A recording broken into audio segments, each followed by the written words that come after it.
2 கொரிந்தியர் 1:3 சொல்லுகிறது, சகலவிதமான ஆறுதலின் தேவன். இன்னைக்கு நமக்கு ஆறுதல் சொல்லுவதற்கு யாருமே இல்லாம என்ன செய்யலாம்?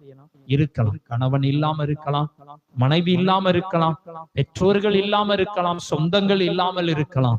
ஆனால் உங்களுக்கும் எனக்கும் ஆறுதல் இயேசு மட்டும்தான். அல்லேலூயா. நம்முடைய வாழ்க்கையில சகலவிதமான ஆறுதல்.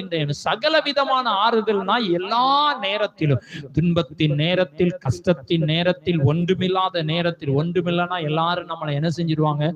ஒதுக்கிடுவாங்க. இந்த உலகமே பணம் இல்லைன்னா நீ யாரு நான் யாருங்கிற நிலைமைக்கு என்ன செஞ்சிடும்? வந்துடும். ஏன்னா உலகம் அப்படி சிருஷ்டிக்கப்பட்டு விட்டது. இல்ல, உலகம் அப்படி சிருஷ்டிக்கப்பட்டது என்று சொல்வதை விட உலகத்தில் உள்ள மனிதருடைய மனநிலை அப்படி என்ன செய்து விட்டது? மாறிவிட்டது இன்றைக்கு. ஆனால் பணம் இல்லாவிட்டால் இன்றைக்கு ஒரு மனிதனை என்ன செய்கிறது இல்லை,